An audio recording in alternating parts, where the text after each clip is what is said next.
It started with needing a lot of sleep, finding it very difficult to focus, concentrate, think, motivated. There'd be some days I could only work 15 minutes the entire day. I just couldn't bring myself to get it together. Just sitting on the couch, just can't get up, can't get moving, tired, slothful, everything's dragging. And I'm still occasionally there, but I'm doing a lot better these days. Inside of the city, the people are crazy, out of their minds, they ain't got a clue. We gone away, headed west for Montana, left family and friends, all I got now is you. We both got new jobs, a house and a homestead, thinking this was the life, all that there'd be. After our firstborn, you had to stay home. That's when the work got in the way for me. Well, I started farm hop life. We'll come to your farm to help and to wander. Me and the family, a truck and an RV. Send us a message and there will be. This is the Farm Hop Life Podcast, a traveling homestead family. I'm Matt DeRozier. Today my guest is Christopher de Vidal. I don't know. He doesn't know either. It's all right. Yeah, I really don't. I don't know how to pronounce my own last name, and I've heard it officially from people in. It's a French name, and I've heard people say de Vidal or du Vidal, and I just don't call me late for dinner. There you go. He is the passionate builder of SecureFarm homestead automation, living in Hollister, Florida. He and his wife, Charisse, along with the 3 kids, are starting a small homestead with trees, plants, bees, and are planning soon to bring in chickens, ducks, ponds, and rabbits. And if you're on MeWe, it's hard to miss Christopher because he was like the MeWe meme lord of MeWe. Like it's just you're all over the place with the. All right. So how you doing tonight? Oh, much better than I deserve. My dad was a semi-professional comedian. Clown. He was a semi-professional clown. He went to clown school, and he just always loved making people laugh. And I picked up that from him. And so memes are a great way for a guy that's tired a lot to just make people laugh, just share people, make people think and laugh and enjoy life. So, sure. Yeah, that makes sense. If you're wondering about, for those listening, any background noise, Christopher works late at night and he's outside of a Whole Foods using their Wi-Fi. So if you hear any weird noises, that's what that is. Yeah. And it's not like he's homeless. He's just on a bench outside Whole Foods. Yeah.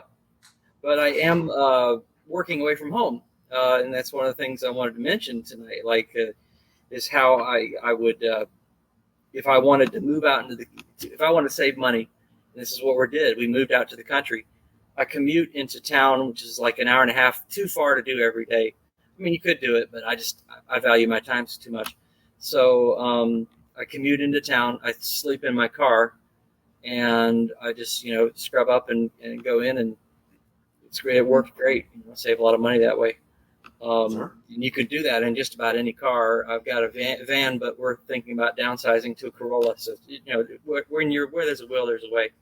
So the only trick is hey, I've got a podcast I got to be on. So where I'm going to find Wi-Fi? So I think, I'll just go over to the Whole Foods. So there you go. Yeah. So let's talk about your homestead journey because you're just starting. It kind of sounds like you're kind of just starting out or about to expand. Like, how did you get started? Yeah. So, do you want to see pictures now, or do you want to? Yeah, we can do that. Okay. This is the world right now, and this is my silly little garden that I'm staying sane with. Nice. Yep. It's a meme. um, next, so we got this section of my mother-in-law's property. We're saving money and we're living in an RV, and it's great. We're just loving it. We plopped down on the RV out there. We've got all of our basic needs that are met, and a lot of our wants as well. And it's just beautiful. Just look out, you could see the rain coming in there. It's not very large. The whole area of the property that we're personally responsible for is about an acre.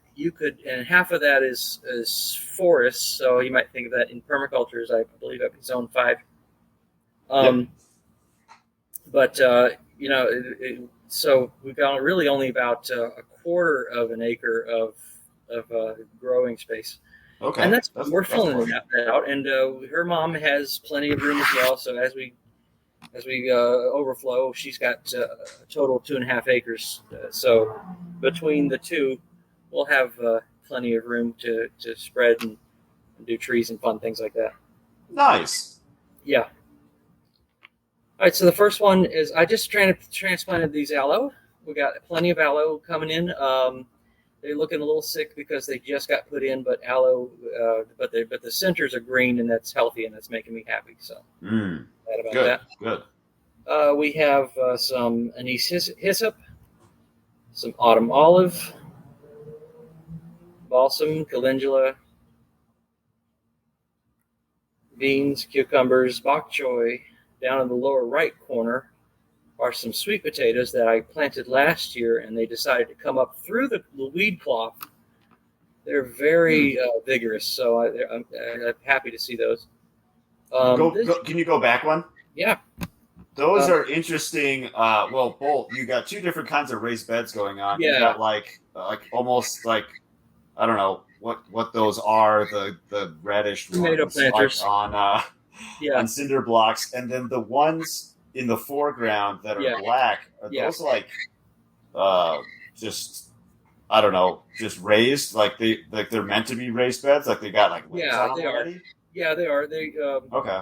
They're the ones in the rear are like tomato style cages. That the holes in the bottom there are meant to hold water, and they reach down, sort of crab key style. Oh, okay, interesting. Yeah, it's sort of like an earth tainer, one of those things. Okay. And in Florida, raised beds, raised containers don't do so well, but she's trying them out anyway, and I'm thinking we really need to get them in the ground. Is it because of the heat? Like the soil just dries out too much? Yeah, one of the benefits of raised beds is that the soil gets warmer faster, and we don't need that. Sure. We don't need that at all. So one of the ways that you, in keeping with the theme of this talk, is that one of the ways that you do survival regenerative gardening is by just really understanding well your climate, your soil, and how that's going to work. But even though these are not ideal, we're still getting good growth out of at least the bok choy. They're very happy there. I had a little meal the other day. She made some had the bok choy in it. Nice. Yeah. Let's see. Here's a beauty berry, and they're native, and they grow like crazy, like weeds. And they're a bright pink purple. I wish I had thought to bring up a picture of them, but the berries are a bright pink purple, and they just look. They live up to their name. They're beautiful. It's more beauty berry. It just pops up everywhere. This is a Bolivian sunflower. It's a great for a chop and drop, and you just stick it in the ground in the sandy soil, and it just comes up. That's awesome. Yeah. So this is camellia, apple, bay laurel, and society garlic. And along with that are a lot of weeds that are bahia grass, the grass that's in between, the bird water and all that is a kind of a weed around here. It comes up, it looks like a letter Y. And I would have chopped it all down for this presentation, except when I got out there and I started walking one day. I realized there are bees everywhere in the Bahia grass. They are going nuts for it. And I didn't know that was a heavy that pollinators depend on that. So I'm Are not. they aggressive? What's that? Are they aggressive bees? No, they're just honeybees, and then they might be from a hive that fled. I had 2 hives last year, and they might even be from my hive. So they are foraging in on those Bahia grass, and I mean you could stand out in the morning and you just hear bees everywhere. So I am not hesitant to. Not in a hurry to chop down those weeds. I'm just going to let them grow, and they'll pull up the biomass from the soil way down. Like weeds like to do, and they'll collect all the nutrients. I'll chop them, drop them, and they'll deposit their nutrients right on the surface for the plants that I need.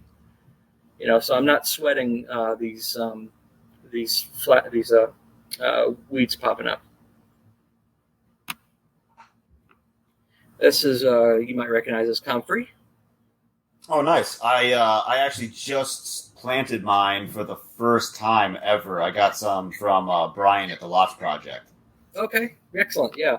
Yeah, I don't know if you're familiar with him. He's a TSP guy also. Right. Yeah, I haven't talked with him, but I know who he is. Yeah. Okay, sure. And we got some cucumbers and beans. And Nice. Let's see, regular cucumbers. Now this is a deerberry, and it's a native, and it just popped up, and deers love it, and you can make fruit out of it. And I just started wandering around my property with my my phone in hand. I've got an app called Picture This on the iPhone, and then on Android it's I wrote it down. It's I forget. It's on. There's one for Android, and I just started wandering around and said, "What's this?" And identify. Oh, that's actually useful. And looking around, there are tons of berries and medicine plants and all kinds of things just all around. Dude, those apps. It's funny you bring that up because the last interview I did, that by this time, people listening to this, it will be published. There's it's Seeker, Seeker. What is it? It's just Seek by iNaturalist, which is part of like National Geographic and stuff. It uses like AI to recognize plants or whatever. Ever since I downloaded, so the guy Simon, he recommended it to me, and ever since I downloaded it, I've been very aware of like plants in my area, and I'm like, oh, that looks weird. I'm like, when I go and I scan it, like I was on a job site last week, and I saw like this odd looking flower. It looked kind of cool, and so I'm like, what the heck is that? And so I scanned it. I forgot the name, but it's like turns out like it's poisonous and like it can kill cattle and stuff. And I was like, whoa! Good thing I haven't seen that on my property. That's on someone else's property.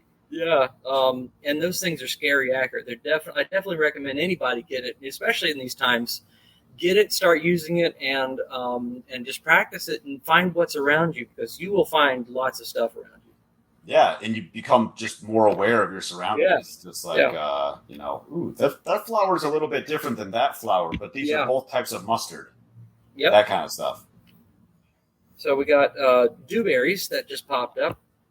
These are like blue blackberries, very similar, but they're more. I guess I wouldn't say they're. I don't. The thorns are a little bit smaller. The berries are a little bit tighter, but they're basically a blackberry, and they're very vigorous, and they love Florida. And they just come up everywhere. Dusty Miller. That is a. My wife won't plant anything unless it's either food or supports food, and so this would be something that I don't know the purpose, but it's a pretty little plant. There is an elderberry. Now this one came from a volunteer that popped up in our yard 2 houses ago, and so she encouraged it, and then we moved to the second house, and she brought a cutting with her, and she was growing that, and it was in a pot, and then we moved again out here in the woods, and there was she brought the pot with the soil and just dumped it on the ground and in the compost pile, and it started coming up. And I pulled out the Plant ID app, and there's an elderberry. That's cool. Yeah. Plants are crazy, man. I know. So I moved this one to the fence line. All right, so we got in Florida, tomatoes don't do well, except one particular variety just explodes, and this one's called an Everglades tomato. Oh, and they're cute little things. They're about the size of marbles. They're just little, and they explode with flavor, and they just come back year after year. They're a great little plant. They seem to thrive on neglect. You don't have to baby them or anything. That stem kind of looks like a guy that's like picking up like 2 tomatoes, and he's got like 2 tomatoes on his feet. That's funny. We got figs. Figs are happy in Florida.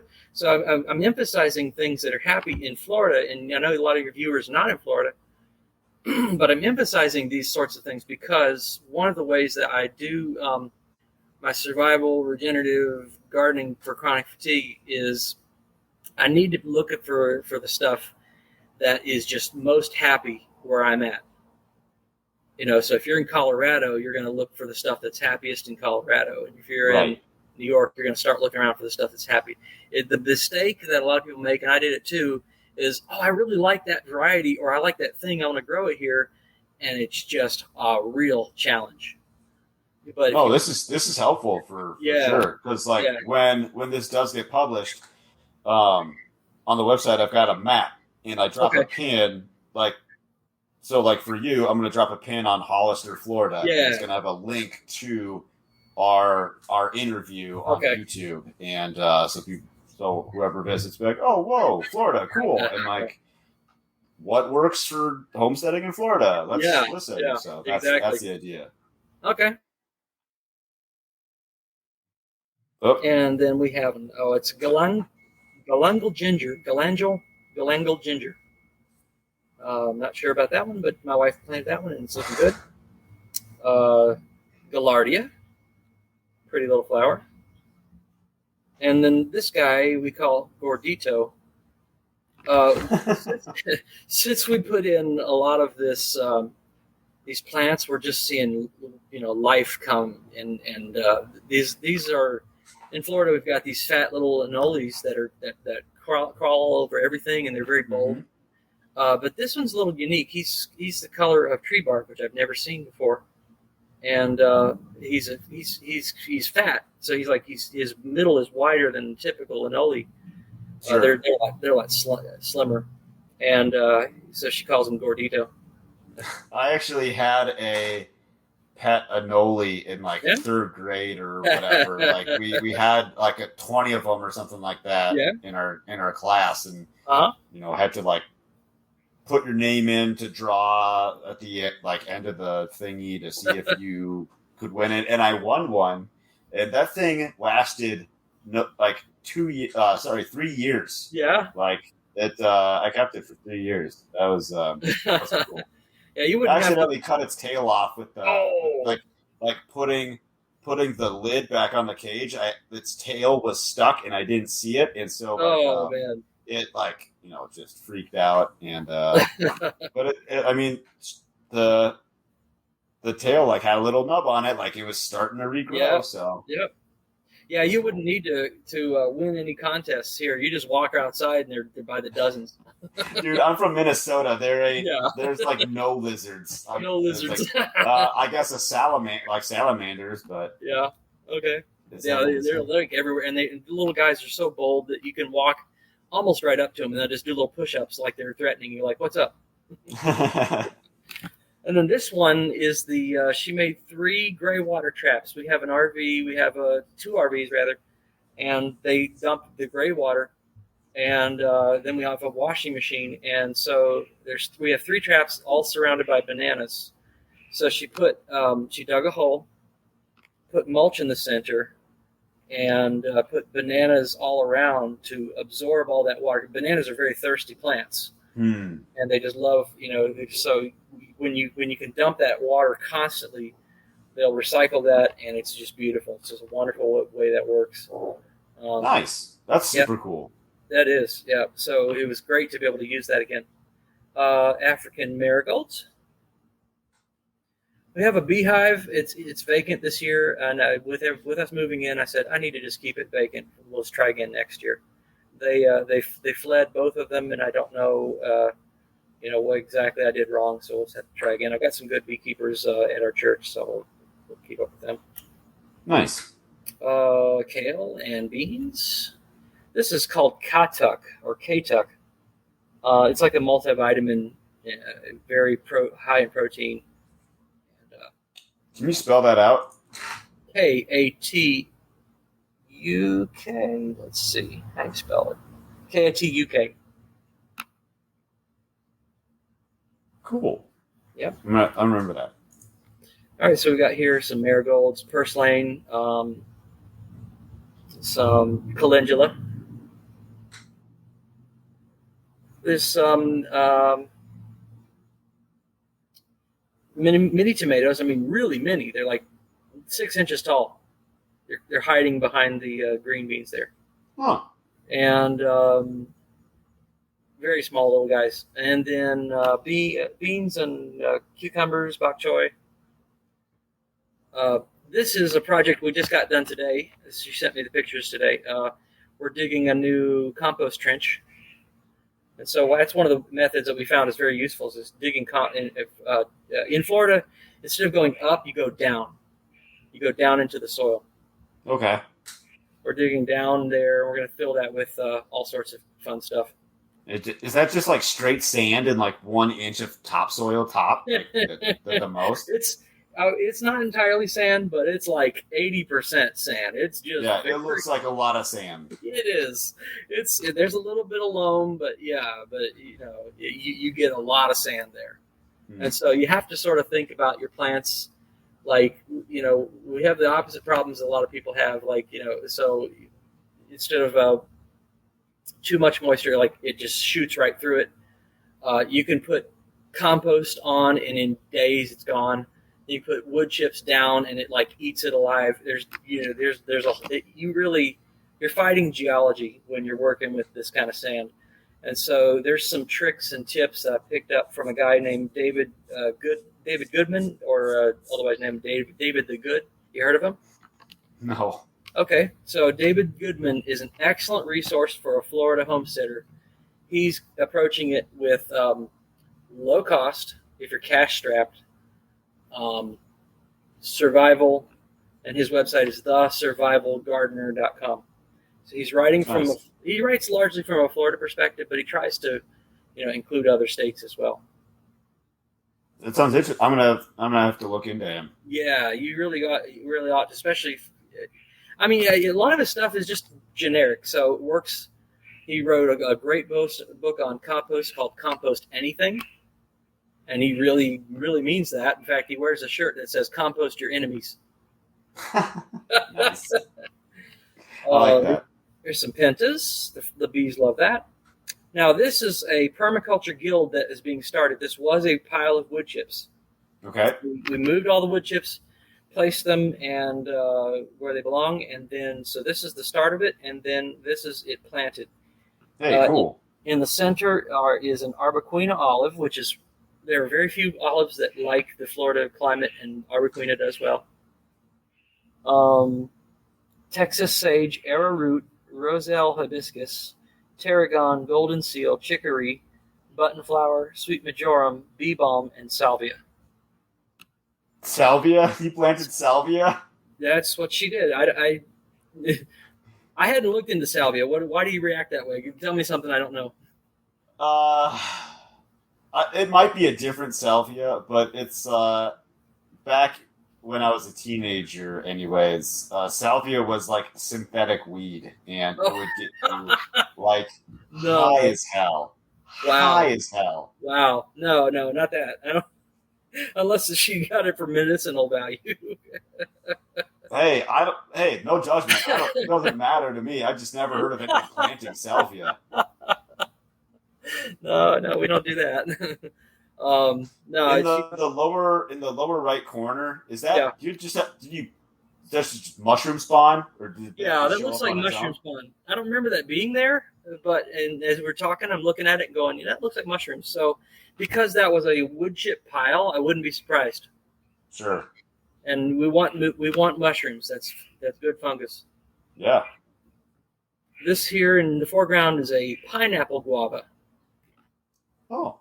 Yep. So What does that mean? What's a pineapple guava? Yeah, it's going to grow into a guava, but I think the pineapple means that it kind of has a pineapple flavor. That's about all I know. Oh, cool. She's been doing a lot more than I have. This is one of the tricks of if you're chronic fatigue is to find a partner who's willing to get out there.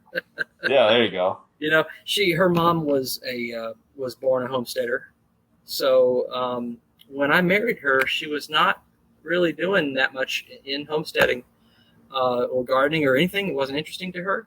But I saw, you asked me how we got started. I saw in 2007, I saw things were just getting bad and getting worse, and that we're starting to have that meltdown financial crisis. I said I really need to learn how to grow my own food, and so I started getting outside and growing stuff. And she came with me, and she's shot right past me. She's just gone, picked up her mom's homesteading gene and just gone nuts. It's just, like her favorite thing to do is get out there, so she's doing a lot of it. All right, so we have some wildlife coming in. We got now a little rabbit, and I like what Jack Spirko says: is you're growing a rabbit garden. I'm not worried at all about him eating my sweet potatoes because if it comes time, I can just go out and harvest them. And I eat a carnivore diet, so that wouldn't be too difficult at all. Just put the rabbit in the fryer, or catch them and use them to raise a family of rabbits, I suppose. I don't know. I honestly thought about getting rabbits and just like breeding them, and then just letting them all go and just like boost the rabbit population around my place, so I wouldn't have to keep them myself. Because and they'll just figure it out on their own. The eagles near me will be plenty happy, and the owls and dogs, I guess. But just low maintenance. Just like plus it gives me an excuse to start like learning how to trap. That's a good idea. So this one is there are very few squash that like Florida. This one loves Florida. It's called a Seminole pumpkin, excuse me. And Seminole pumpkin. Okay. Seminole pumpkin, and it's like the Everglades tomato. It just thrives on neglect. You just put it in the ground, and it just goes nuts. I don't have to do anything to it. It just goes all over and spreads like crazy. But it's so beautiful. The flowers I'll show you there's a little pumpkin growing. The flowers are. I didn't have the picture. I had a picture. I thought I included it. That this flower you can see is bigger than my hand. It's just a huge, huge flower, and it draws in the sweat bees, and they're out there in the morning and getting the pollen out of it. And it's a real ephemeral. It only shows for a day, and then it goes away. The flower does. Just a day, huh? Yep, just a day. Then another flower comes up next to it. This is called a very interesting plant. I wish I got a video of it. It's called a sensitive briar, and I love the little pompons. It's great for pollinators, and it's a nitrogen fixer. But the sensitive briar, when you touch the leaves, you can see on the bottom there they look like sort of like palm fronds. When you touch those leaves, they instantly curl up like they're afraid. Huh? That's like an avatar thing. Yeah. It is. It's a lot like an avatar. It's just wild. It would be like a Venus flytrap. It has that it's that response. If you touch it just instantly starts to curl, and then after a few hours it relaxes. But it's a neat little plant. Interesting. And there's more of it. Just grows. It's a wild plant, and It looks like a fern. Yeah, it's a kind of a mimosa. It's a relative to the mimosa. If you have any mimosa up there. I don't know. Okay, so around here, mimosa are everywhere, and they're invasive, but they are nitrogen fixers, and they're very they just grow everywhere. They're a beautiful little plant, though. Strawberries. More strawberries. Nice. There's a better picture of those sweet potatoes that decided to just come up through the weed. Oh yeah. Yeah, through the weed cloth. They're just so aggressive. Well, you did say that your ground just eats through stuff, so apparently it eats through ground cover as well, Yeah. or like But now, weed barrier. but now David recommended sweet potato. David Goodman recommended sweet potatoes as a Florida crop, and he was right about that. And I found a particular variety at a grocery store. I just went to the grocery store. In fact, it was at this Whole Foods that I picked it, and I just you put it in a pot. You let it come up with the slips. You pluck those off and you put it in the ground. It's one of the simplest ways to get going, and a single sweet potato will give you just dozens of slips. You can make you can cover your property with in a couple of years with sweet potatoes just from one plant, just one tuber. So it's an excellent survival crop. Now, this one also is an excellent survival crop. It's called a Dioscora. I think it's bulbifera or alata. I can't remember, but it's the true yam, and it's invasive in Florida. You can go around in the woods and see it yams growing, and you dig them up, and the root is can be up to 10 pounds. So it's like digging up a sack of potatoes. Dang. Yeah, that's kind of cool that it spirals around that that hoop there. That's neat. and if I let it, it would take over this entire greenhouse. It's just I'm gonna have to move it. I just had it there for the time being, but I'm gonna have to move it. How do you move it?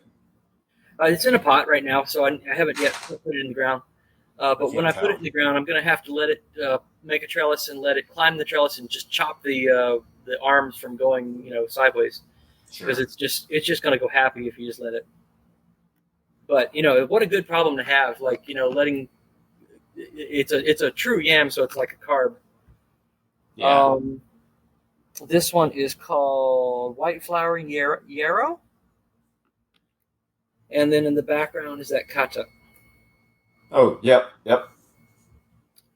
And that is the short tour of the de Vidal homestead. Nice, man. Yeah. I've got maybe after the show, I'll do some bonus stuff. That's I kind of forgot to preface that. That after I like to talk a little bit,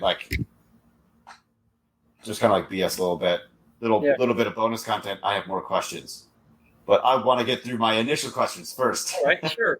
Yeah, you started to ask a question, and we went off into the slideshow, but you asked how we get started we do that sometimes. What's that? I said, yeah, we do that sometimes. We get off on a tangent. Yeah, it happens. Right. Well, it was, as I mentioned, it was. I'll go back. My wife Cherise, she had a thyroid issue, and she had allergies with her the medicine. The medicine was actually giving her an allergic reaction. And she tried different thyroid medicine, nothing. So the doctor put her on a anti-allergy diet called Feingold. Now, Feingold helps children with ADHD, and so she appreciated that so much that she got involved, and was on for a while. She was on the board of directors with them. So while we're doing that, one of their top recommendations is to remove artificial ingredients from your diet. So that helps so many kids, 17 out of 20 kids go off of their ADHD medicines just by removing artificial colors, flavors, preservatives. So dang. Yeah, it's a big impact. So we would go shopping at Whole Foods, and there's a local health food store. And one day I was in there looking at a book, and it's talking about the vegan diet. So I should try that. I did that for 5 years. The first 2 years were great. I loved it. Felt good. And then the last 3, my health just declined and collapsed. But during that time was the 2007 financial crisis, and I'm I want to do gardening, and then my health is declining. So sort of bumbling along and stumbling along. I expected a financial collapse to come any day now, but I was just worried and tired, and just sort of figuring things out as best I could. Well, it was 2016, and we had a hurricane. And in Florida, when you have a hurricane, it's usually not a big deal, but this one's coming close. And so I said, I'm going to take our family. We took our RV, took my mother-in-law, took the whole family up into Georgia, and we decided to camp out there. And we were just really enjoying ourselves. But we had to hurry back. And I said, oh, man, it'd be great if mother-in-law had a chicken coop door opener, or she was keeping our family's back up. She was keeping our family's chickens, and she had to hurry back, to let the chickens out. So it'd be great if she had a chicken coop door opener. She could take a break every now and then. I said I was enjoying myself, but little side story. While we were in the RV, woke up one morning, and I woke up to chewing something spicy, and I immediately knew what it is. Now, to tell you, I have a mild ant phobia, a phobia of ants, and I knew immediately this is an ant. I'm chewing an ant. What? I turned the light on. You were eating an ant. I was eating an ant. I was chewing an ant. I turned it crawled into your mouth while you were sleeping. Yes, I turned the light on, and over my left shoulder, I look, and there's 10 or 12 ants right there on my pillow. And I mean, I tell you, I have an ant phobia. I screamed like a girl. I woke up everybody, jumped out of bed. That's super startling. I jumped out of bed, turned the lights on, and there were ants everywhere. I had put the power cord for the RV down onto an ant pile, and they followed that up into the RV. Oh no! So we're going back to Florida. We're not going to enjoy this in your RV. In the RV, yeah. Oh, I'm just thanking God that none of them were They weren't the biting kind, because in Florida we have fire ants, and you do not want to get bit by fire ants. These weren't biting. So we're going back to Florida, and I get back home and we unpack, and I think I should probably look and see if they have a coop door opener that she could have. She wouldn't have to, stay so close to the home all the time. I get online and I realize that there's coop door openers, but they're dumb. And I'm working IT, right? So I'm thinking, if it fails, when it fails, not if, when it fails, how am I going to know? I would, if I were to do it, I'd have one that has monitoring and redundancy, heartbeats, and all that stuff. I'm an IT guy. I'm approaching this like an IT problem to keep the chickens very safe. And I said, I should probably make one for her. And then I got thought, I should probably sell one. And it was just the week prior that I heard Jack Spirko talking about an automation business. Like you should look into doing a business with automation. And so that was fresh on my mind. And I said, I should probably sell one. So I began to work then on that product called Secure Coop. That is going to eventually turn into SecureFarm, which is just going to, it's a core, right now the initial product, it opens the door, closes it, sends notifications to your phone. But it would be easily to add new accessories like, watching you have electric fence, the sheep got out or the pigs got out because the electric fence was off and nobody knew. Mm. So it would be real easy to extend it with security and motion sensors and cameras and things like that. So I'm building this platform starting with the chicken coop, and we'll work outward from there. And it's the first one's called Secure Coop. That's awesome. Yeah.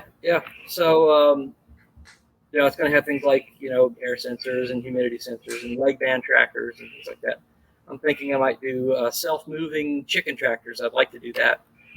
Where you that would be pretty wild. Yeah, you don't have to move the chicken tractor. That is simpler than it sounds from a technical perspective. Garden motion detector, soil sensor, beehive monitor, hydroponics, aquaponics, aquaculture. And so I'm thinking that the sky is the limit with this, and there's not much that addresses this, especially from there's nobody that's doing it from a comprehensive, every all-in-one package. So sure. Yeah, so I knew a little bit about electronics. I knew a little bit about programming, but I had to learn a ton. I mean, I hit roadblock after roadblock after roadblock, just problem after problem.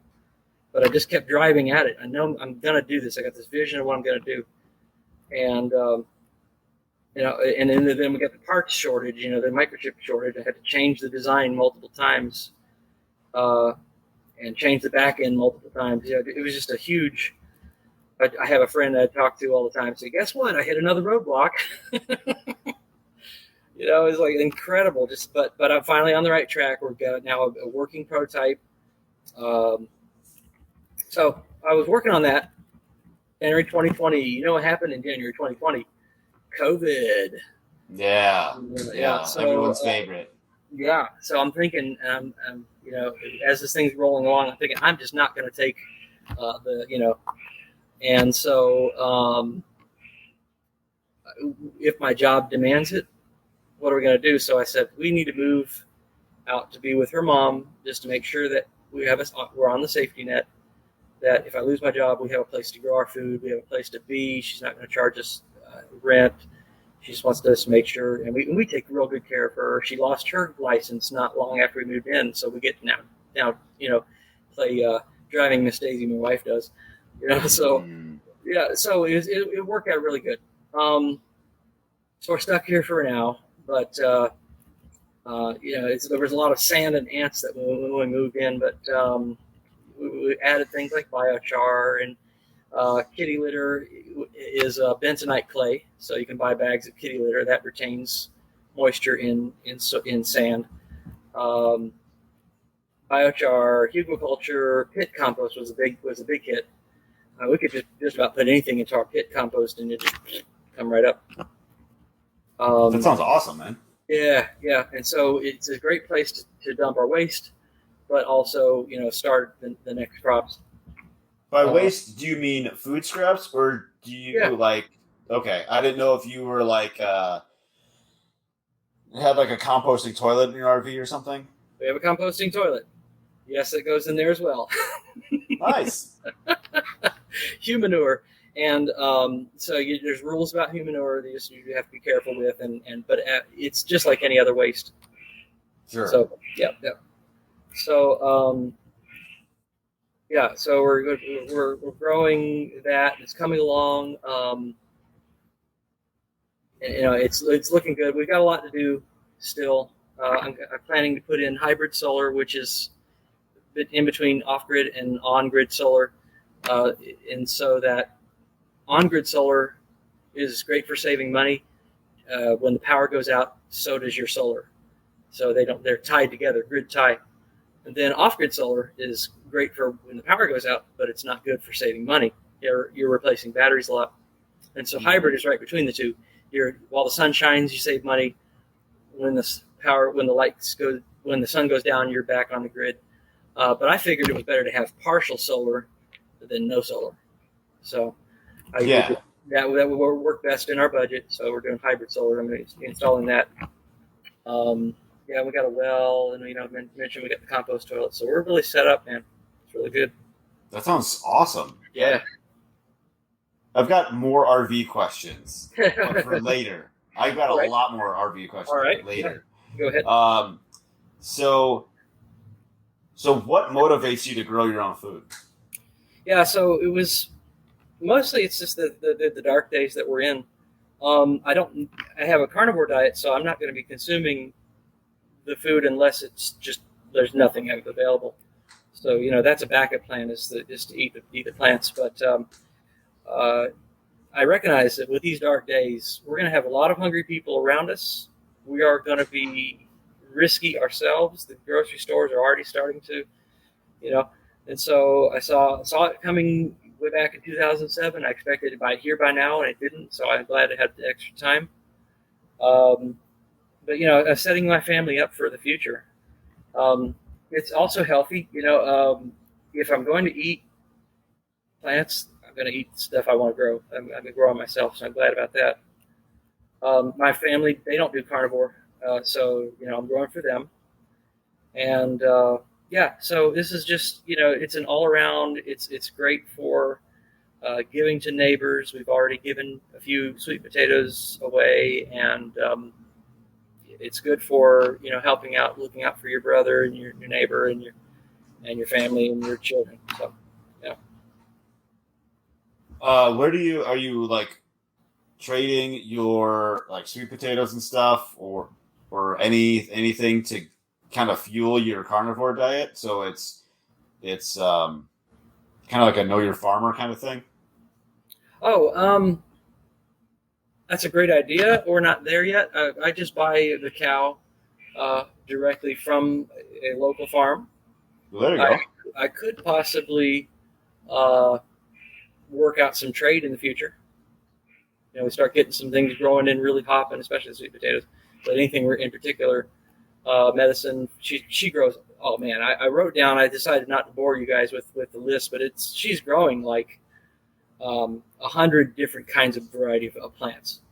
It's a My lot. wife would be very interested in that. Is your wife on Instagram? She is on MeWe and on Facebook. She's not on Instagram. Okay. Well, maybe we can figure out.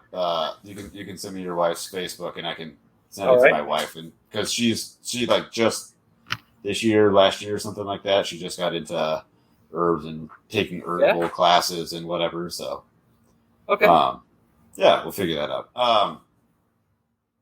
I'll tell But you. yeah, I guess you would need to trade a lot of sweet potatoes. Yeah, to you get a would. cow. Yeah. Yeah. But the other possibility is that, and it's not one I haven't ruled out, is that growing our stuff, growing fodder for whatever we want to, animals we want to raise. So I keep going back to sweet potatoes, but their leaves are edible by both humans and rabbits and things. The rabbit here loves it. So we could get that katuk that I showed you that's got high in protein. So mulberry, we got lots and lots of mulberries, and those are great for fodder. So it's an option. I don't yet know how much we can grow for ourselves, and how much we need for the animals. I don't know how, but I think any bit would help. So Yeah. yeah. So we've already covered a lot of stuff that works well. There's a lot of things that you're doing that already works well. What doesn't work well for you, or what's failed? Yeah. Okay. Well, the first thing I would say is trying to plant things that don't belong here. People try to come in and they'll oh, I love my tomatoes from back home, the mortgage lifters, the Cherokee purple, and you put them in and they just don't like it. They just don't like it. And it's not to say you can't do it here, but we're talking about the chronic fatigue guy, the guy who's always tired.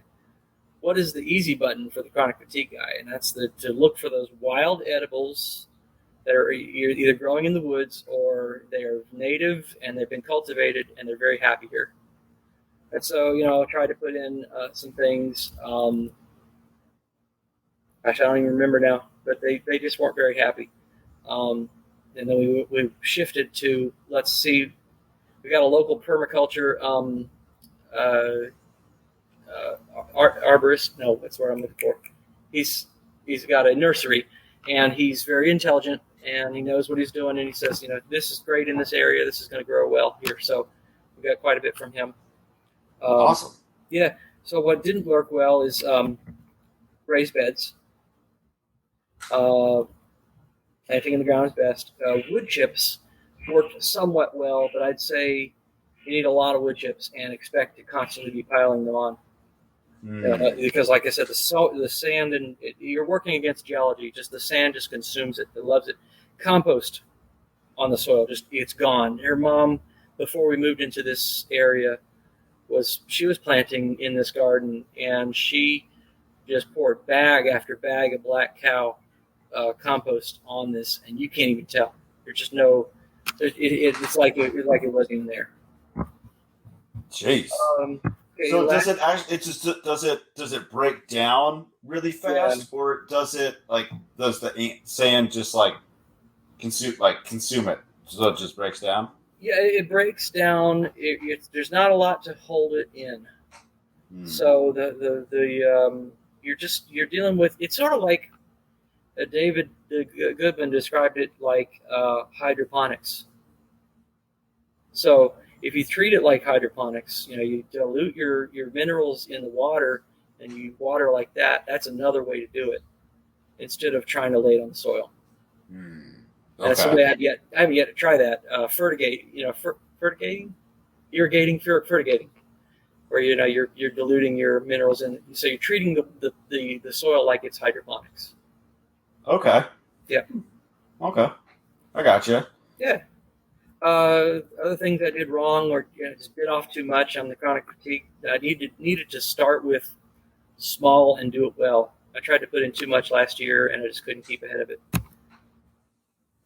So I wanted, do small, do it well, and replicate, and do it once. Like think permaculture, think permanent, think perennials, and in Florida, again, I'm going back to sweet potatoes. I keep mentioning, but they are just a great plant because in this zone, they are perennial. They come back year after year. You don't have to do anything; they just come right back. I did spend, I think, too much on seedlings, on things. Now I justify that in part by, from the permaculture nursery. I justify that by saying, well, it did save me time, and it will be replicable. I can take this cuttings off of that in the future. So it's a higher upfront. It will save money in the long run. One thing. Oh, yeah, we had those. You've seen those patio planters that spin? They have like the pockets on all four sides, all sides. Yes. Yeah. Yeah, you can stack them up to like 6 feet high or something. Yeah. They're really cool, and fire ants love them. You put worms in the middle of there, and then the fire ants just come up inside and eat up all the worms. Sounds like you just got a big tower of ants. Yeah, you do. Like I don't know if you remember like those clear like ant like acrylic like ant the ant farms, I guess. Yeah. So in that and worm bins, we tried worm bins and ants got in there. So I'm going to try to get worm bins again, but put like a moat around it so they can't climb across the moat. Okay, sure. Yeah. But like, would you ever do like one of them like a bathtub to like for like a worm bin and then put like a moat around the bathtub or something? Yeah, David recommends that. So he has a video on doing that. Exactly that. He uses an old bathtub. So it's definitely an option, and I would, like you said, put a moat around it. It doesn't even need to be a whole moat around the whole thing. If you've got like 4 legs under it, just each leg needs moat. It needs a moat of motor oil or water. Yeah. So you put motor oil. So I'm assuming it's in a container. Don't just like dump motor oil in. Right. Down on the ground. Yeah, but I bought moats for my bees for the same reason. It's a little container of motor oil, and I think that it needs to be wider, but it has a shield over the top because the bees would fall into that oil and they would die. So it's got a shield. So gotcha. Yeah. So those are the kinds of things that we did that didn't do so well. What would you say the best part about homesteading is? The best part about homesteading, I just love the beauty. Well, there's not one best thing. I love the beauty when I walk out in the morning, and those pictures I showed. I think of garden pictures kind of like as ugly child pictures. They're really only very beautiful to the person who has the child. That's kind of true. At the garden, I just look at that garden and it's so beautiful. And I know I show it to other people and say, yeah, that's nice. But for me, it's just amazing. So I go out there in the morning, first thing in the morning, I just soak up the eye candy. But the other thing I like is I meant to include a picture of my family working together. Let me see if I can. No, I can't find it. Anyway, just the idea that the family is getting into it. My middle son actually used his allowance this year to buy figs and he doesn't get much allowance. So for him to do that instead of buying a Nintendo tells me that there's an interest there, and he really is. He's interested in it. That's awesome, man. Yeah, so he's going to pick up that homesteading gene, I think, from his mama. And, so he's out there helping her, and she's out there. We have an autistic daughter, and she sometimes gets out there, and my oldest son gets out there. We're all out there working. And there's a little bickering here and there, but we all love each other, and it's just a great time.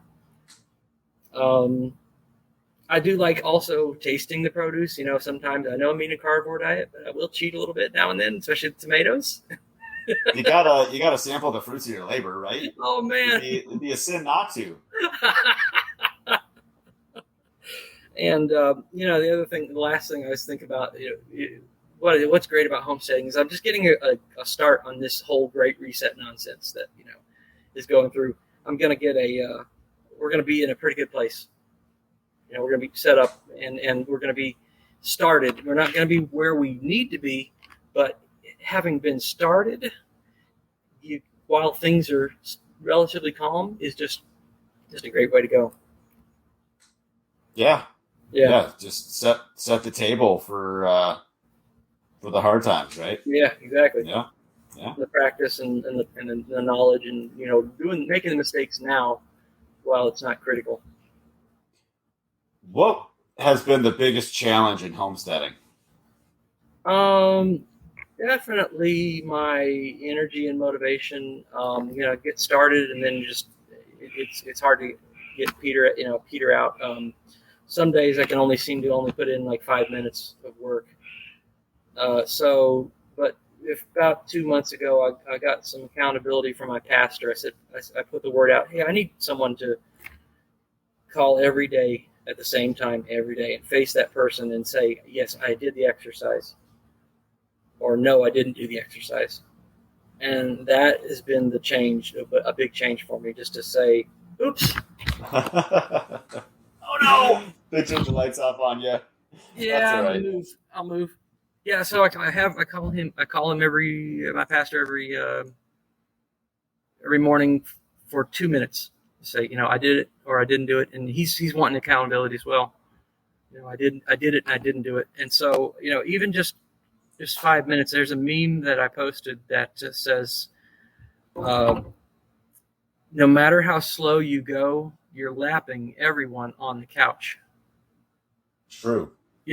So I just got to get up and do at least 5 minutes every day something.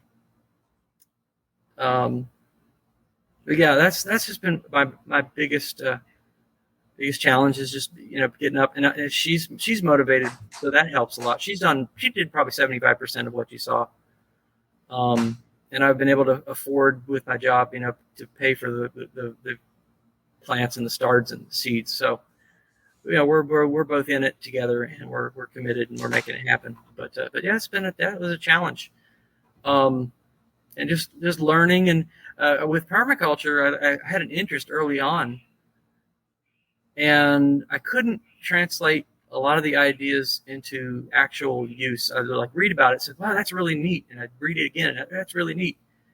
But for whatever reason, I couldn't think how to implement it. So that was another challenge, just trying to get the ideas from paper to soil. So. Yeah.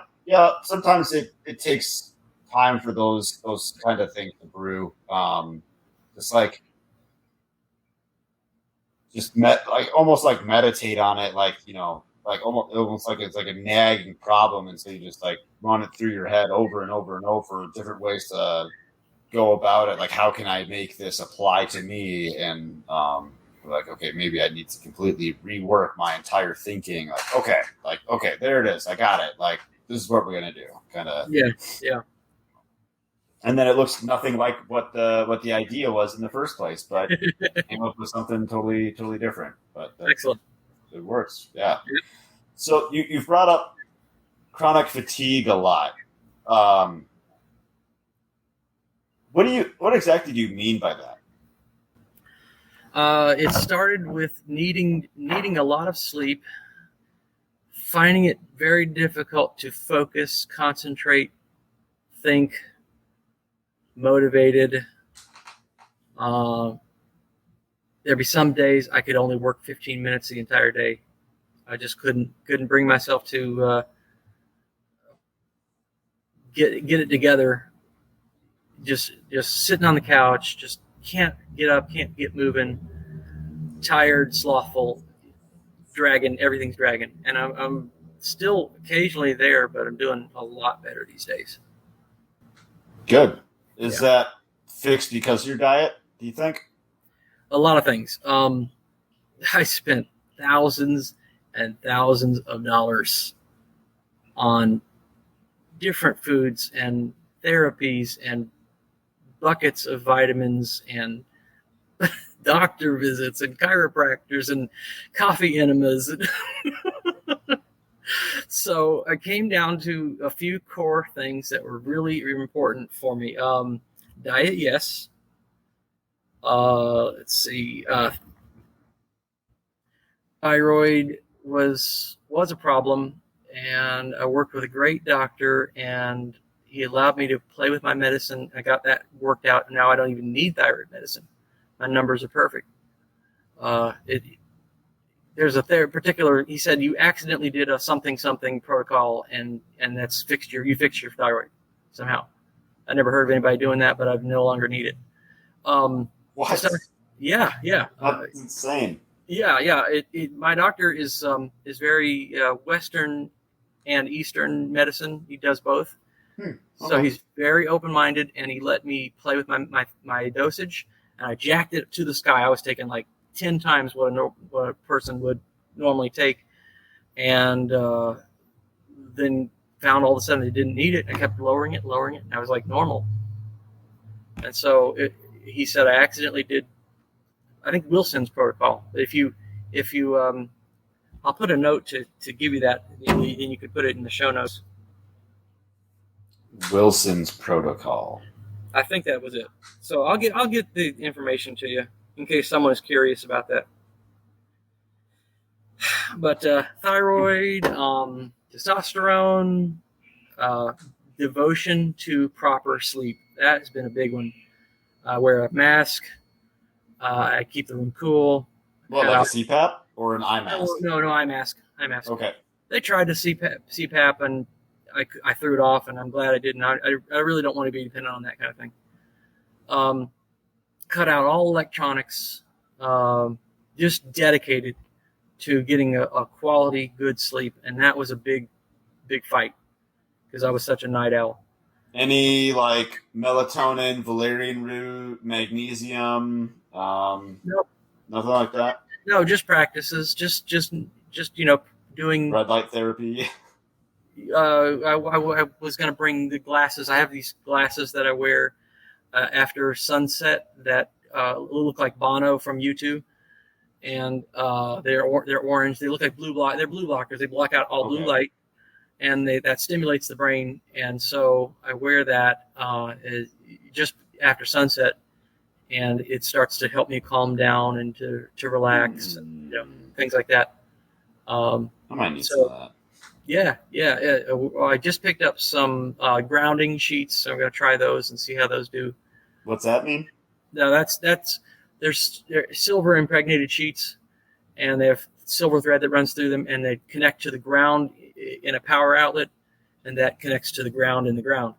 And what that does is that any positive electrons it grounds your body, and it feels like a cave, is what they say. Weird. So, I've never heard of this. Yeah. This is weird. Yeah. So it's like when you're out gardening, take off your shoes. I've heard that before. Yeah. It's the same idea. Yeah, it's the same idea. Now you're sleeping with that. So, it's called grounding. And they're not expensive. They're like, I paid like $50 for a sheet. A little more expensive than I would pay for a bed sheet, but not too bad. So, devotion to zero caffeine, none at all, not even decaf. Just zero caffeine. Because decaf even has enough caffeine stimulant to cause problems.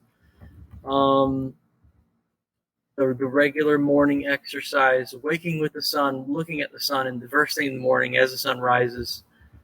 And then the other thing I would, it's probably a little controversial, but a born-again Christian. So I spent a lot of time talking about my concerns and my issues with my good Father, and I have a great relationship with my Savior Jesus. And so I pray, and I've noticed that in this time, in this trial, that it's weird. When I feel awful, the load for that day is not very heavy. There's not too much to do.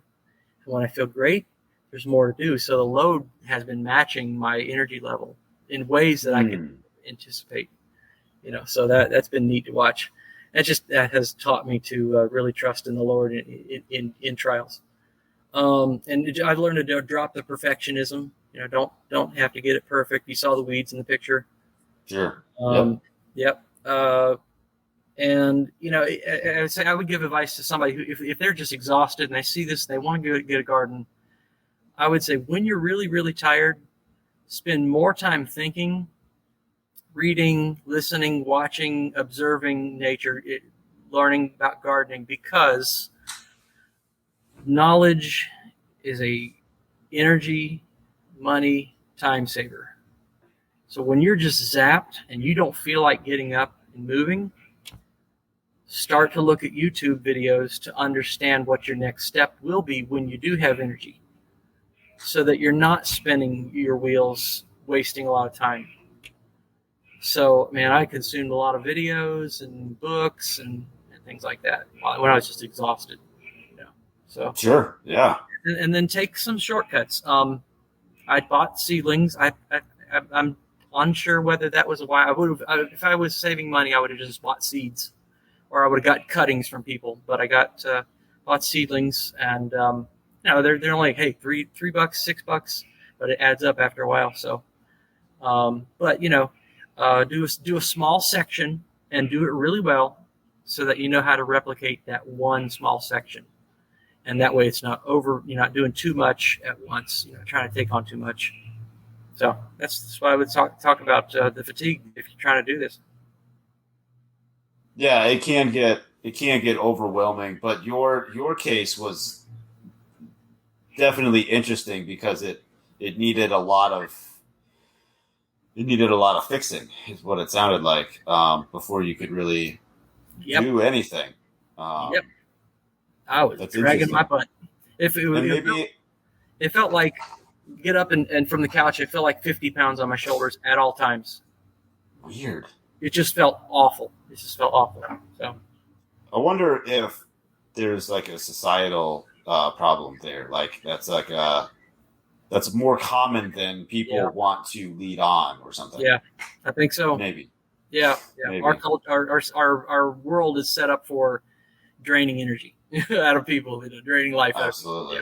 Absolutely. That's why I like talking to people like this. Yeah. Seeing people that do stuff like that gives, like, seeing other people do stuff gives me energy. Like, they're doing this thing, I'm gonna go do my thing or whatever. Yeah. Like, or I'm gonna do a little bit of their thing, or all right. I don't know. Yeah, it's just inspiring, I guess. Like seeing like your garden looks awesome. Mine looks like crap, so it makes me inspired to do better, take better care of it, I guess. Or but you've got a garden. I guess I do. Yeah, kind of. Just start with that. I've got a garden. A lot of people don't. A lot of people don't. So that's true. Do you want to talk about what do you do if you're strapped for cash? Yeah.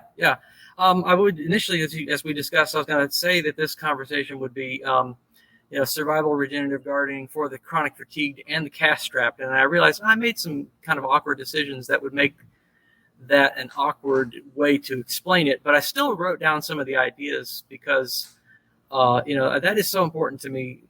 I wanted to do years ago when I first got into this. I would like to learn ways to then teach others to not be so dependent on this system.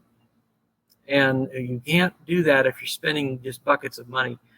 So now I'm going to make a suggestion. This is the opposite of Jack Spirko. He says, buy your calories and grow your nutrition. I would say in a survival situation, I want to grow, and I've read about this in people in survival situations, I want to grow my calories. That's harder. You need more land for that. But the whole reasoning behind that is because you can fill in the gaps a lot of times with nutrition, with foraging, multivitamin, trading. And the other thing I've discovered is that it seems to me that some of the nutritional plants are easier to grow than the calorie plant crops. Especially the root calorie crops. They seem to be the easiest. Sure. So putting a little herb in a pot is beautiful, and it's easy, and it's not too expensive, and it's not too hard. So I would go with your calories. Look in your region for what are your calorie staple crops. Some places it's going to be regular potatoes, and some places it's going to be corn. For us, it's the yams, it's the sweet potatoes, it's those kinds of things. So whatever the calorie crop, the book by Jeavons,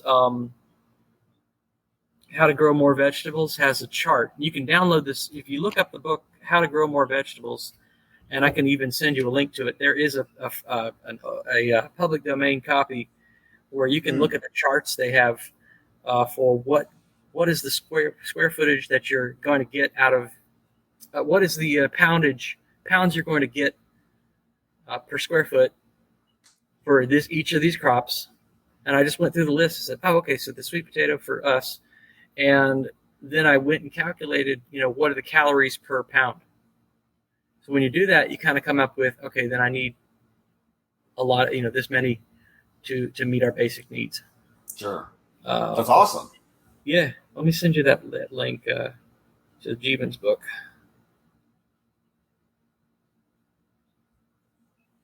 Do you have more cash-strapped ideas? Yes, I do. So I would get with. I would look out and try to find as many permacultures as you can, because they're going to have an abundance of cuttings. They're going to have the stuff that's happy in your region, and that's going to be easy. It's going to be not a lot of inputs required, and so I would start with that. Just start searching out who the permacultures surround you. I would get the app that on the what is it on the Android? Let me see. Oh, I don't have PlantNet. Oh, I think I've heard of that one. PlantNet, and on iOS, picture this, and you mentioned one on the earlier. I want to check out, but get that and start to find out what's around you that you've already got, and growing that you didn't know that a dandelion is edible.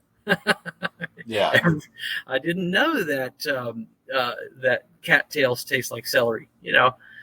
So not the fuzzy part. Yeah, not the fuzzy part. That tastes like a corn dog. No, it doesn't. Shut up. That's a meme. Yeah. But yeah, I would look for, and I would focus on seeds. I would not do so many cuttings. The other thing I would do would be to find a forest and use the soil from the forest. You're not going to only get, you're not going to just get your soil, but it's been built up over time with that fungus, with that bacteria, with the mulch, with a lot of great crap that's just been, laying on the ground, and it just be great, and it's free. Just go out and scoop it, In fact, I wrote an article. There was a lady who nearby was really suffering, and I said they had trouble with their job and stuff like that. And they were reaching out for help. And I said, I want this person to not only have the help, but I want them to also be informed. So I wrote them a letter about how to do this. I would I told them, get a single sweet potato, get forest soil, get a bucket, replicate it. You will be able to do that again and again and again and again. So yeah, I would look for that. I would practice composting and not just composting. I would also practice leaf compost, which is a more fungal dominated kind of a compost, because the traditional compost is bacterial dominated, but our soil likes fungus as well, as it grows more into a forest. So your leaf molds are excellent for starting that progression into a forest. I would look for used tools on Craigslist or flea markets, or just ask, hey, I really could use a hose. Anybody got a hose? I would, especially if I were in the city, I would borrow land, or I would guerrilla garden. So, you got neighbors who got a little bit of a property, offer to grow and tend a garden on their property, and in exchange, give them half the produce. I'm sure you'll find many people who would take that offer. That's kind of like Curtis Stone, ain't it? Is that what he does?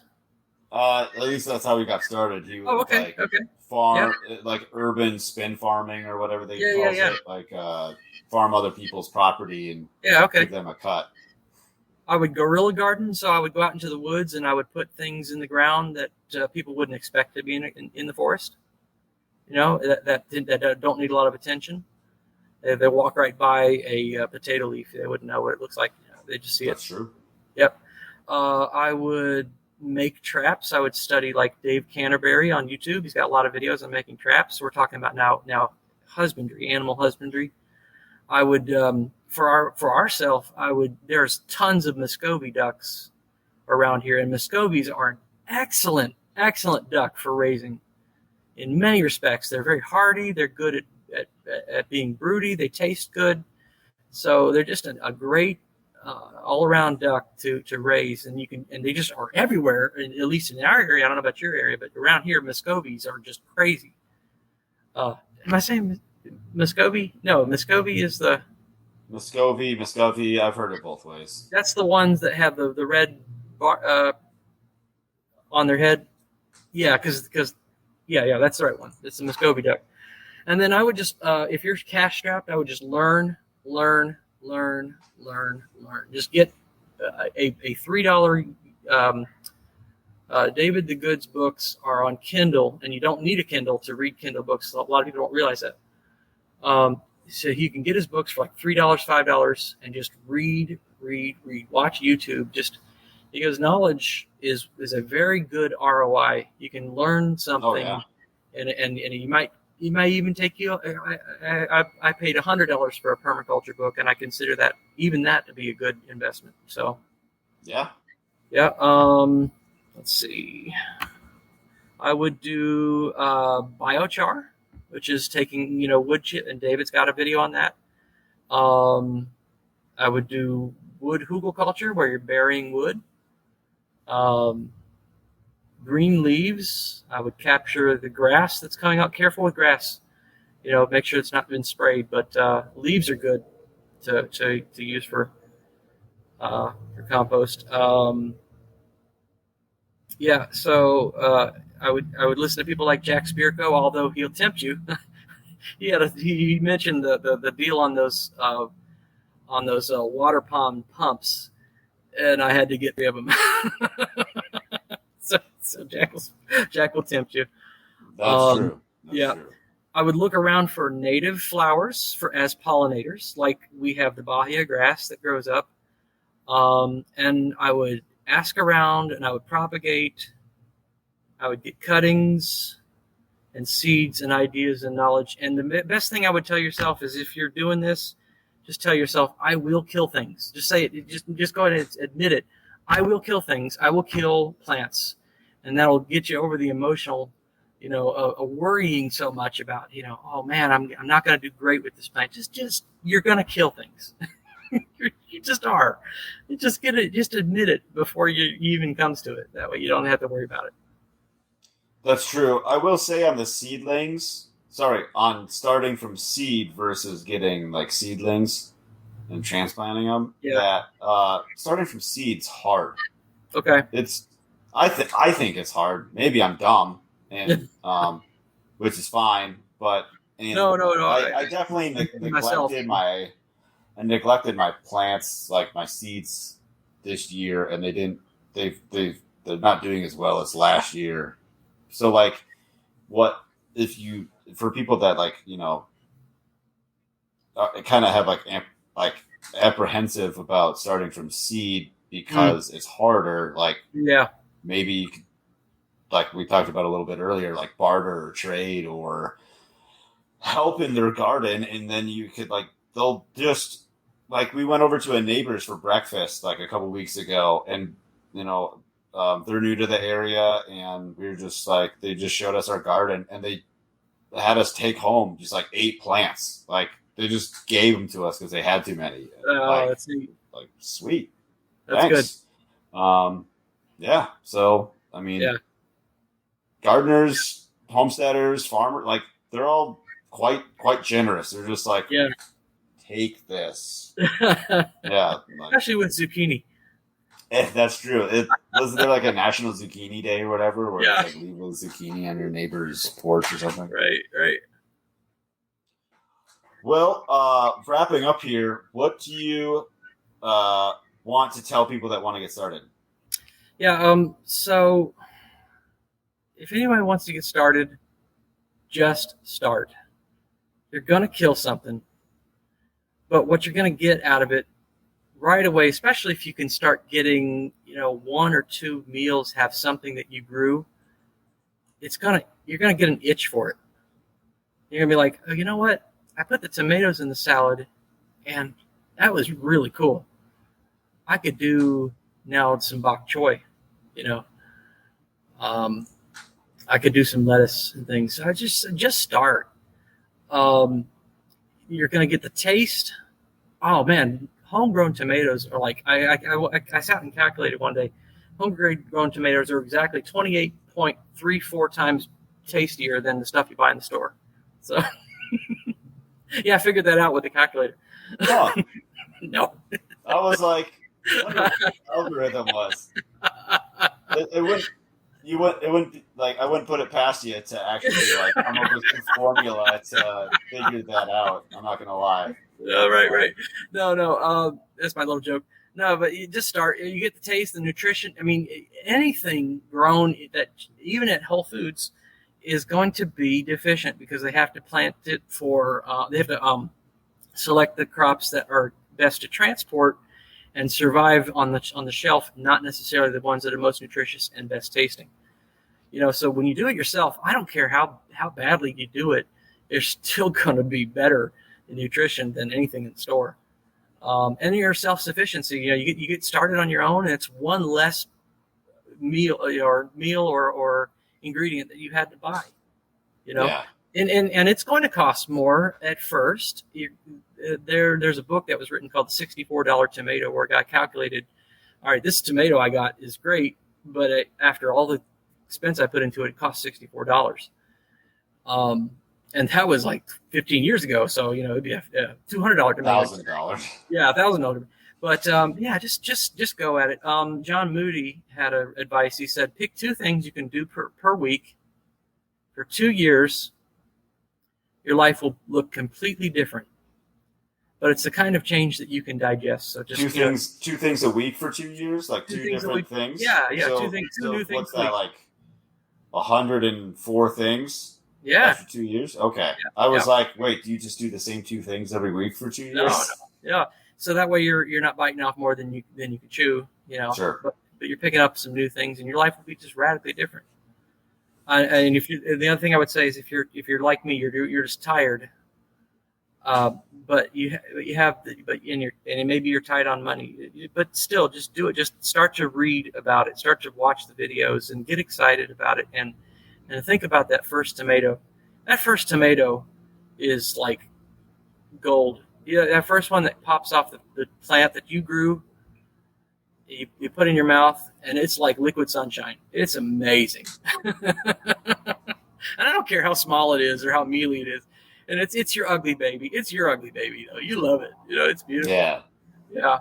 Look around for those staple survival crops that are good for your area. Use the soil from the forest. Don't be afraid to move far away from the city.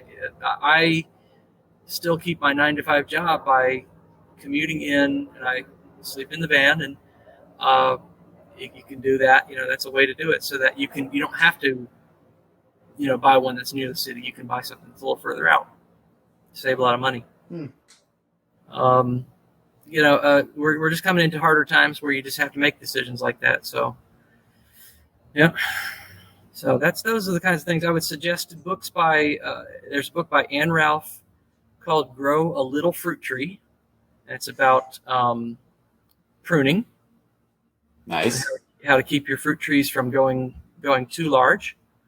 And as mentioned, David Goodman, or David the Good, and he's on YouTube, and he's got books and things. John Moody has a book, The Frugal Homesteader. And Suzanne Ashworth has a book called Seed to Seed. So Nice. those are the things I would suggest. Yeah. Those are great references. That sounds good. Looking at coming back to Secure Coop, it looks like you have a early bird presale going on. Yep. Can we talk about this a little bit? So Absolutely. it's the initial thing is $78. What's included in that? That is the monitor only. So a lot of people already have coop door openers and they just like to keep an eye on it. And so that one version, that's the first one that's going to come out. It lacks a motor. It's only just for monitoring what you already have. So, you get alerts in the morning and alerts in the afternoon. And it has the server heart beating, and it has all of the backups and the redundancy. And being that I work in IT, I protect servers that, run transactions in the billions of dollars. So I have to make sure that these servers never crash. And so I was able to develop this in such a way that I can give my customers a no lost birds guarantee. If they ever lose, if there's ever an issue that comes up that I don't notify them of, and as a result of that, they lose their flock, I will replace their entire flock. That's a wild guarantee. Yeah. Like, I don't think anyone else can match that. Yeah. I can't do or even offers enormous flocks, but a flock of 10 birds. I may extend that. In fact, I think I will extend that to 20 birds. So I'm going to update the website and say 20 bird flock. But it's one of those things that I feel confident that I will notify the user. Now, what they do with that notification is on them. But sure. I'm going to keep a record of the notification. Then I did send it to you, that sort of thing. Sure. Dang, dude, that's crazy. I did see that little note, and I was like, "What? Is he serious?" I'm serious. I'll replace the whole flock. That's cool. So let's say I have nothing. So $78, door type, like add the motor. Yep. For $220, and a self-locking coop door for $34.20. All right. I'm assuming your laptop died. Yeah, my battery. I thought I had more time than I did. So we were talking about the coop. I added basically just everything to my cart. Let's see, and the coop door. Yep. And so for the secure coop monitoring, the motor, the self-locking coop door, and the monthly subscription that's annually, I'm looking at $322.70 one time, and then $65 a year for the monitoring. So the monitoring, if I choose none monitoring, then I don't get those notifications, and that first thing doesn't do me any good. The actual right, yeah. There's no reason at all to buy just the monitoring only piece without monitoring. Okay. Useless. There will be some people who will balk at paying a monthly fee, and I get that, and so I wanted to give them at least something. And so it works on a timer like a dumb opener. So. Oh, okay. I've seen some with a timer, some with a photo cell, some. Right. So there's pros and cons. What I do with that is I take when they set it up initially, the phone has does a GPS lookup and says, okay, this is where I am. Okay. I do get the sunrise and the sunset times for that location, program it, download it to the coop. Cool. So then it would change daily then, right? Yep. Yeah, it changes daily with the sunrise, with the seasons. It changes. It opens and closes on a schedule, and that was because I saw the ones with the lights with the photocell. They can be tricked by bright lights or by cars passing by, shadows, or if shadows or a cloudy day, and the timer.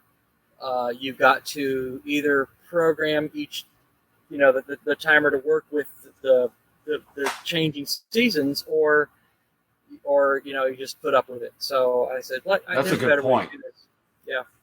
So, Yeah, because it would be super easy to throw on a photo cell because it's just Yeah. like, well, it's just all right there. It's all integrated in the thing. But then you're not accounting for, all those factors that you just mentioned. That makes a lot of Yeah. sense. So and it probably would work, 90% of the time, and I would have an alerting if it didn't work. But why go to that trouble when I know your location from the phone? I can just go 100% and just download the entire table for the entire year into the device. It works offline, so if your internet goes down, it's still going to open and close on the schedule. gotcha. Yeah. And so when will this be available? Later this year, I think. I've been bad at estimating. I thought we'd be ready a while ago, but I think now a lot of the major hurdles have passed, and I should be able to get it out later this year. I'm hoping because the start of the buying, people start to look for this kind of thing December 15. I found it on the search trends.